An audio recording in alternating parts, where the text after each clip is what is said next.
Hello there you guys, welcome to another of my videos. Will Manchester United get to the FA Cup quarter final? We do play West Ham tonight in the FA Cup 5th round. I've already given you my preview for the game.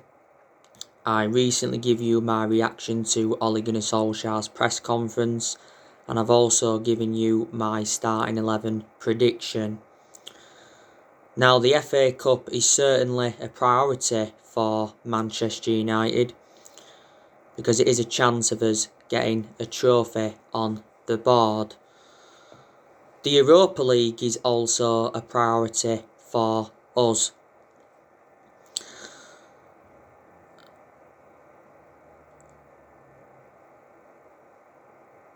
I think a lot of Manchester United fans have now disregarded the title. Ole Gunnar Solskjaer made an admission after our 3-3 draw with Everton, and he said we shouldn't be considered as title chasers. It looks very imminent now that Manchester City are going to win the Premier League. They are 5 points ahead of us with a game in hand.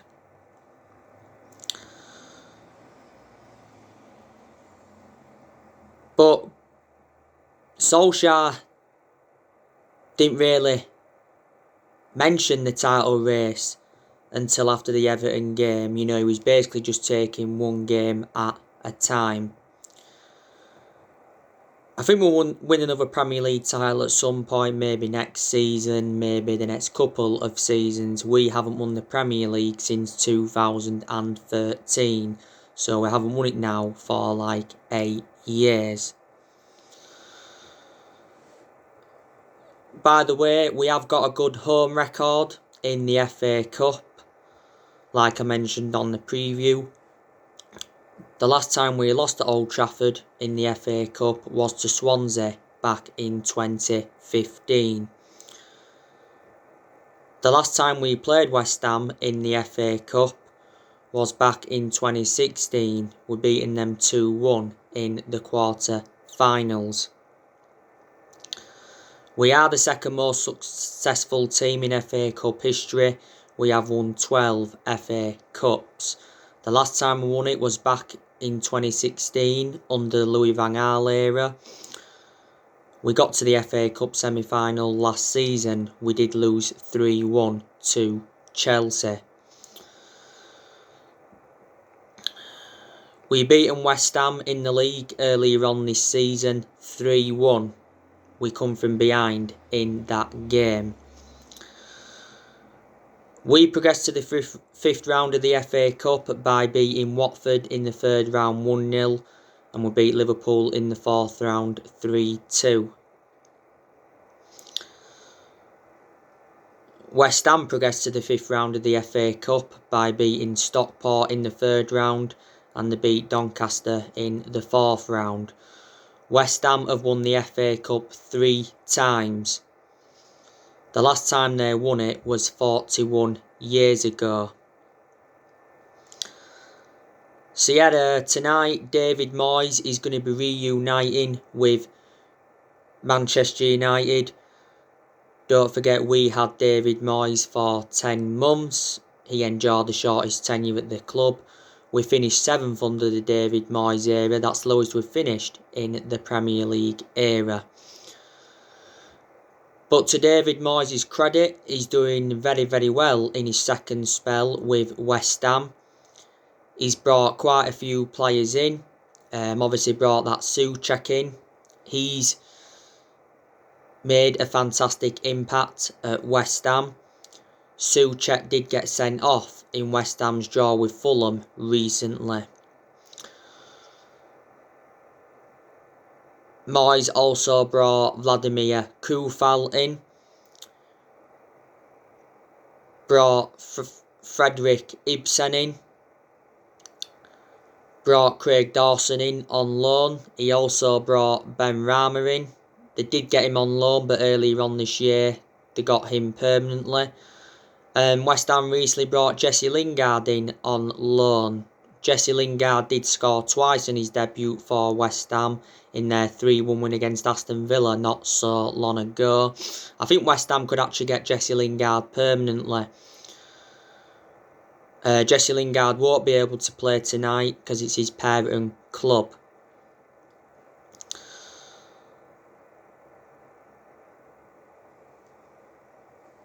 David Moyes wasn't so good in his first spell with West Ham. Obviously Moyes has been at Real Sociedad before, he was poor there. He's been at Sunderland before, he was poor there. Like I said, he's been at us.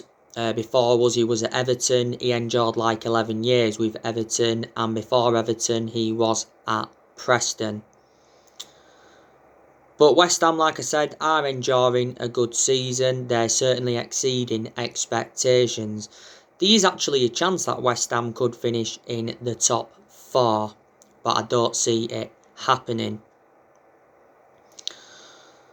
One of West Ham's key players is Pablo Fornals. They've got that Lanzini, he's one of their key players.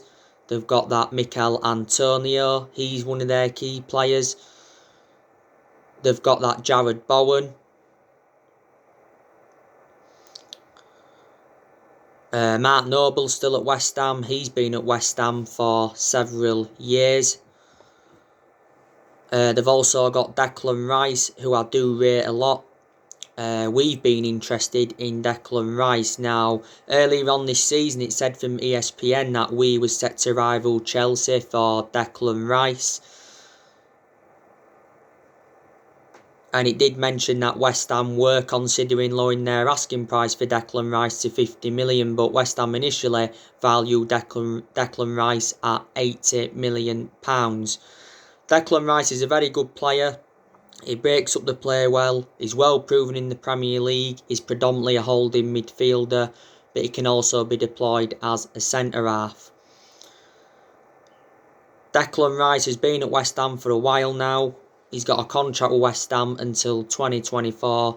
There's also an option to extend his contract for a further 12 months. I also like that Aaron Cresswell. He's a very, very good left back. I think he's probably like the 3rd or 4th best left back in the Premier League. West Ham have also got a very, very good centre-half in Issa Diop. I think we inquired about his availability a while ago. They've also got Ryan Fredericks. He's a pretty good player. I think West Ham have got 2 injuries. Musa Saku's out. And I think they've got that Randolph out. West Ham have let a few players go. They let Sebastian Haller go. I think West Ham made a mistake by getting rid of him because I think he did well at West Ham, Sebastian Haller. They let Felipe Anderson go. They also lost Robert Snodgrass. They lost Rinston Reid. They lost Grady Diganna as well.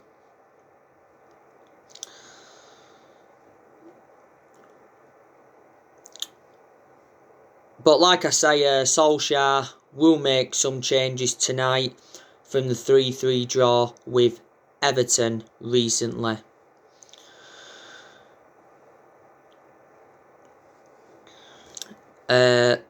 Obviously, Paul Pogba is not going to be playing tonight. Unfortunately, Solskjaer has revealed that Paul Pogba has got a thigh injury and he's going to be out for a few weeks.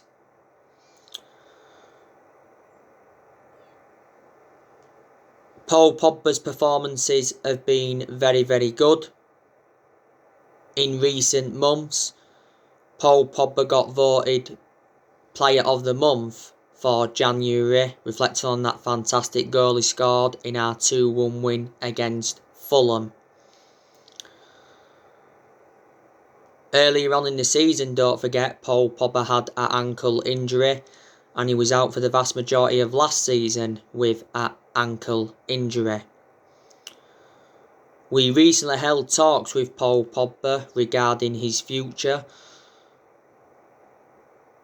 Solskjaer insists that Paul Pogba's happy at Man United, and Solskjaer recently suggested Paul Pogba could sign a new contract. Now, earlier on this season, we triggered that 1-year extension on Paul Pogba's contract, so he's under contract with Man United until June 2022. Paul Pogba's our most expensive signing at the moment because we paid £89 million for him. This is his 5th season at the club since he rejoined.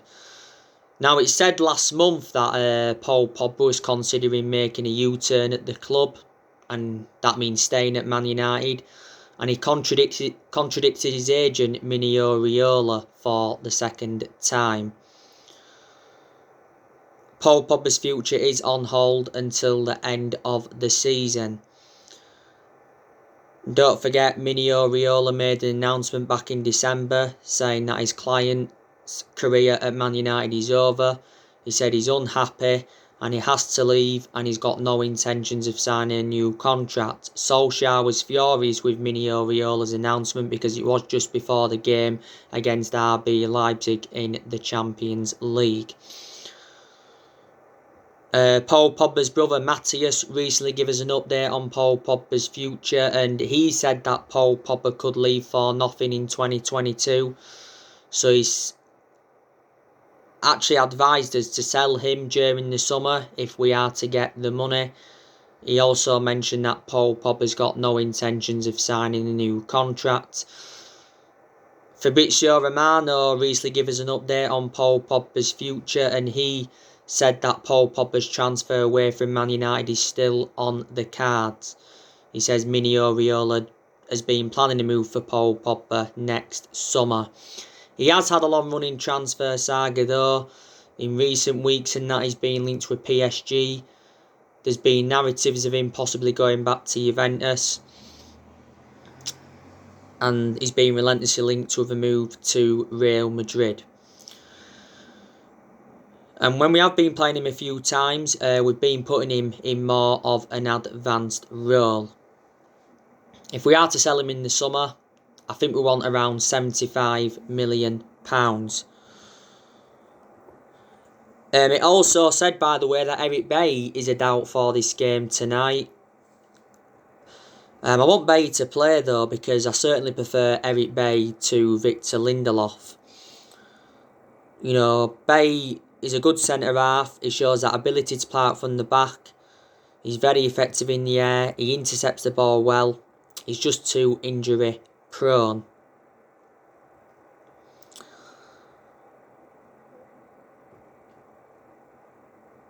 But like I said tonight, I think Telles could be involved. Donny van der Beek, I presume, is going to be given a chance tonight. Dean Henderson, I think, will be in goal. Probably Edinson Cavani is going to be involved as well. So let's see how Ole Gunnar Solskjaer lines up tonight. Our next league game is West Brom. We certainly should be winning that because West Brom are a very, very poor outfit.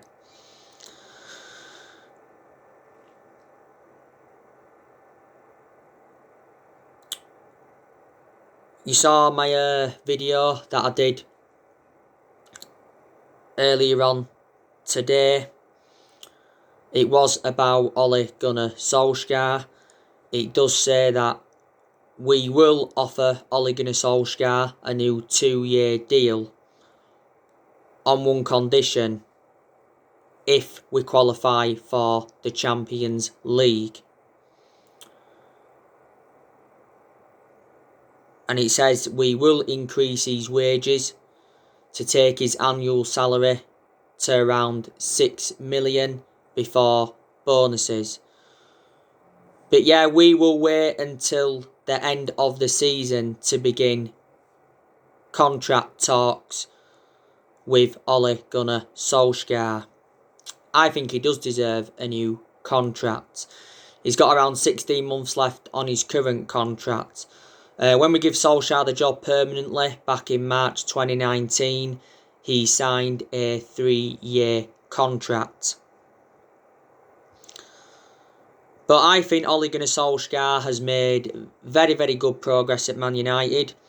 Like I've said, performances are improving. Certain players are improving. To Solskjaer's credit, he's improved a lot of players that were underperforming before.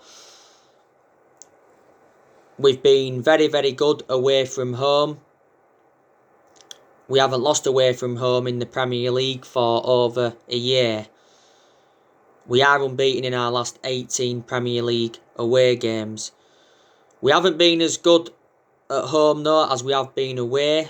We've won a few games now at Old Trafford this season. But all our defeats this season have come at Old Trafford. Our two best games this season was the 6-2 win against Leeds and the 9-0 win against Southampton. Obviously, it was the first time we'd scored 9 goals since the 9-0 win against Ipswich back in 1995, which is 26 years ago. We was unbeaten in 13 Premier League games in a row until Sheffield United had beaten us. So if we'd have beaten Everton and if we'd have beaten Sheffield, I'd have turned around and said, yeah, we have still got a chance of winning the Premier League.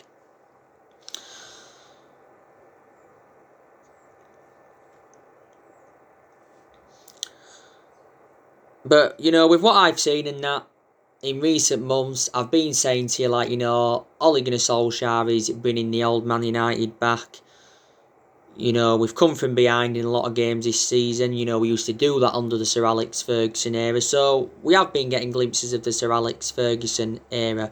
Obviously, Solskjaer's not going to do what Ferguson did at the club. No manager at Man United is, or no manager in general is.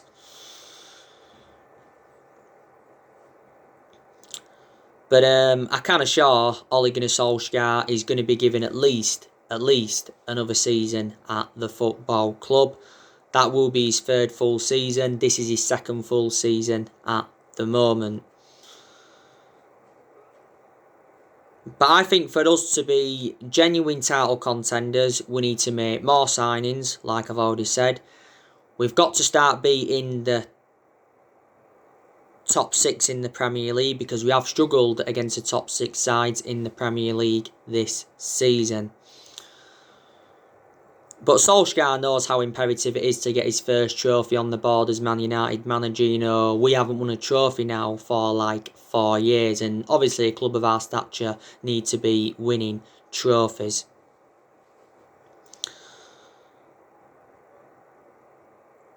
Reflecting now on Solskjaer's been at the football club, he has gained managerial experience. He's learnt quite a bit on the job. He's managed over 100 games now as Man United manager in all competitions.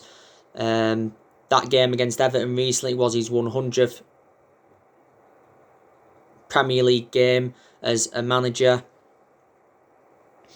I still think there's things that he's got to do at the football club, Ollie, like I've already gone through with you. He's got to identify his best 11. He's got to give Donny van der Beek more opportunities, and he's got to get his selections right persistently, because I did say one of my biggest concerns about Solskjaer is his decision making, because in a lot of his games at Man United he has been tactically naive, but there again there's been some games where he has showed tactical flexibility. He's been Man United manager now over 2 years. We did appoint Solskjaer in December 2018 to replace Mourinho. Obviously, he was the interim manager in his first 3 months, but he did very, very well in that 3-month period, so that's the main explanation why we give him the job permanently. But Solskjaer has been criticised a lot as Manchester United manager because we've endured bad periods under him. And in a way, we do deserve credit for sticking with him, because he could have easily have been sacked as Manchester United manager.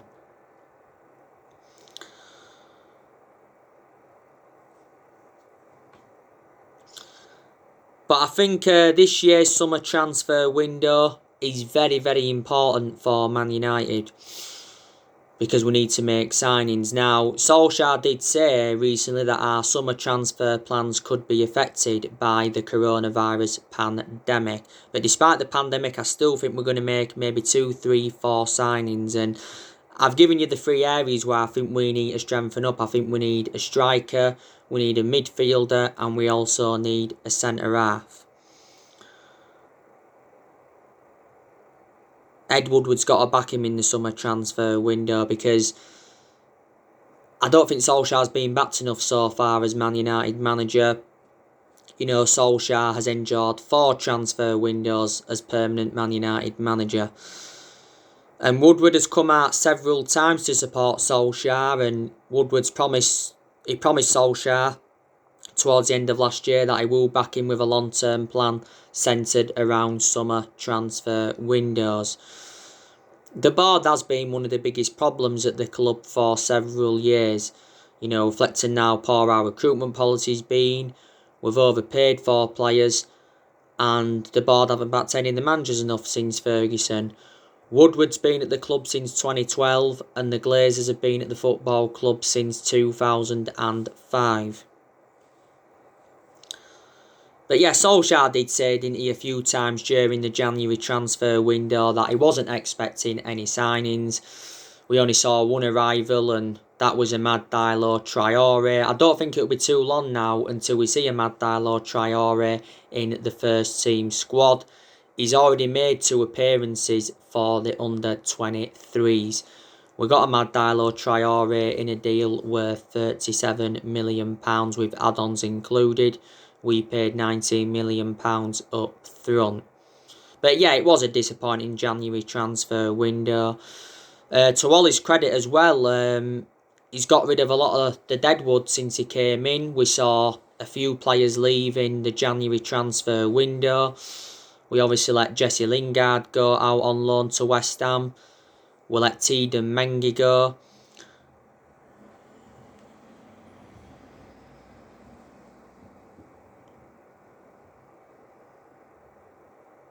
We let Marcus Rojo go. We let Timothy Fosu-Mensah go. Odi Nagalo said his farewells to the football club. And I think more players will leave Man United in the summer. Like I said, Paul Pogba could still go in the summer. Matic, could go in the summer, because obviously, Matic isn't one of our first choice midfielders. And Juan Mata, he also could leave in the summer. Earlier on this season, Solskjaer made an admission saying that Juan Mata's future is uncertain at the club. His current contract, I think, expires in June. I think we do have an option to trigger his contract for a further year. But Juan Mata, I think, has had a good career at Man United. I read up not so long ago saying that we're willing to let 8 players go this summer to complete our squad overhaul. And 4 of those players are actually out on loan now.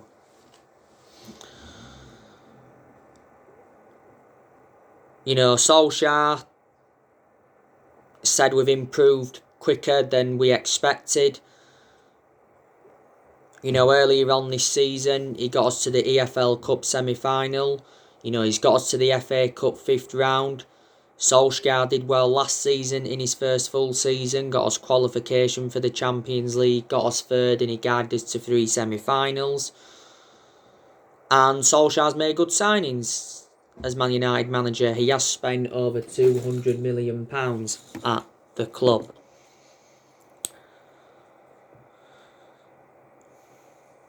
When Solskjaer got appointed in as Man United manager, he did say everybody would get their chances to express themselves, including the young players, and to Solskjaer's credit, that's exactly what he has done. But I think Solskjaer's handled things well at Man United. He even handled things well, when he was under really, really bad pressure. Solskjaer knew when he'd taken over at Man United it was going to be a massive job, despite him knowing the culture of the club. Solskjaer knew he had to come in and bring consistency back. He knew he had to come in and make the right signings. Yeah, he's got some of the players he wanted, but he hasn't got all the players that he wanted, and hopefully he gets the players that he wants in the summer. He knew he had to come in and get rid of the deadwood, which he has done, like I mentioned earlier. And to Solskjaer's credit, he has brought consistency. Let's put into the equation, Solskjaer is inheriting players from other managerial eras.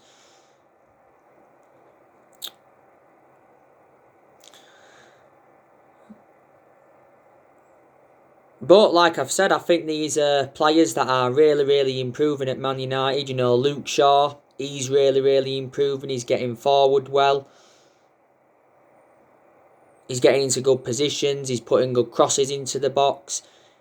Luke Shaw also is creating chances for his teammates. He's getting assists, and defensively he's been superb.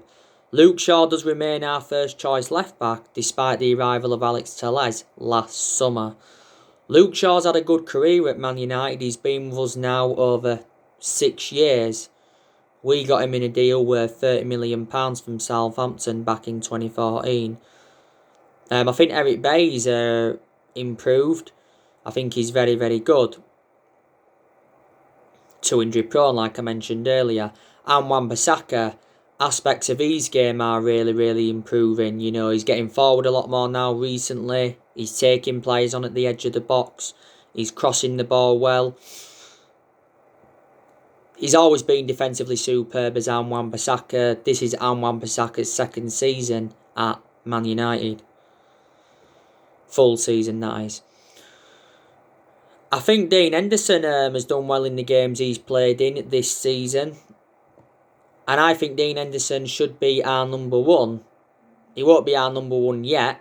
He could be our number one next season, maybe the next couple of seasons. But Solskjaer did say that Dean Henderson is putting pressure on David De Gea, obviously for that number one spot. Dean Henderson has got that experience behind him now because he did endure 2 successful loans with Sheffield United. Don't forget, Ole Gunnar Solskjaer has warned David De Gea that his place is not secure in the Man United team. And he says no one's place is safe at Man United. Solskjaer mentioned that you have got to earn your place. You know, David De Gea made 2 errors in the 3-3 draw with Everton. Effectively, David De Gea had cost us the game. But in the last couple of years now, David De Gea has made a lot of calamitous mistakes. You know, a few years ago, David De Gea was regarded as the best goalkeeper in the world. You know, this is David De Gea's 10th season at Man United, so he has been a long servant. But he is going to remain our number one for at least this season. You know, if we were to sell David De Gea in the summer, we'd probably get maybe 50, 60 million pounds, despite the mistakes he's been making in the last couple of years. He'll go back to Spain when he leaves Man United anyway. But yes, Solskjaer's got a decision to make on David De Gea, you know.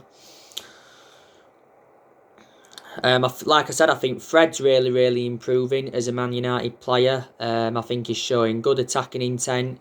He's keeping the ball well. He's breaking up the play well. His passing's good. You know, Fred's been at the club now a few years. We got Fred in a deal worth 52 million from Shakhtar Donetsk. I think Marcus Rashford, he's also really improving. He's had his bad periods like a lot of players do, but he's still good. You know, we've got to keep Marcus Rashford out wide because that's where he's more effective. He's better on the left than he is on the right, though. When Marcus Rashford's playing well, he can get good runs in behind. He can score goals. He can create chances. You know, Rashford's been part of the club for several years. You know, I also think that Mason Greenwood is a very good player. He's done well recently, Mason Greenwood. Unfortunately, hasn't scored. But when Mason Greenwood plays well, you know, he can get good runs in behind on that right-hand flank. He can create chances and he can score goals. Didn't really have much of a perception on Greenwood earlier on this season, like I've already gone through with you, because he wasn't playing much. You know, Solskjaer's been defending him a lot this season. At the start of this season, we give Mason Greenwood that number 11 shirt.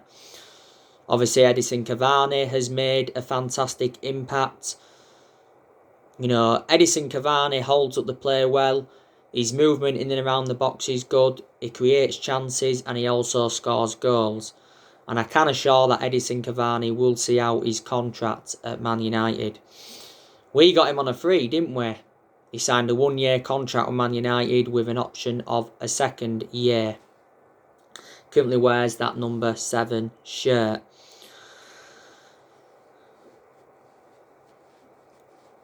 You know, Bruno Fernandes, he's obviously an exceptional player. He's our best player and he's the best signing, you've got to say, since Ferguson. Bruno Fernandes is planning on spending many years at Man United after his 12-month anniversary. Most of his games at Man United he's been consistent. There has been a few games though where he has looked off the pace. Bruno Fernandes won Player of the Month for December, but he's won that now quite a few times, reflecting on his good performances. He said recently we are 3 months into contract talks with Bruno Fernandes, but now apparently contract talks have stalled. And I think Donny van der Beek's also a good player, you know, when he gets his opportunities, but he doesn't really play a lot. He has played nowhere near as much as I expected when we got him in. So anyway, guys, that's everything to update you today. I'll be on for my match reaction after the game, or it will be tomorrow. Take care, God bless, guys, and I'll see you all again very, very soon.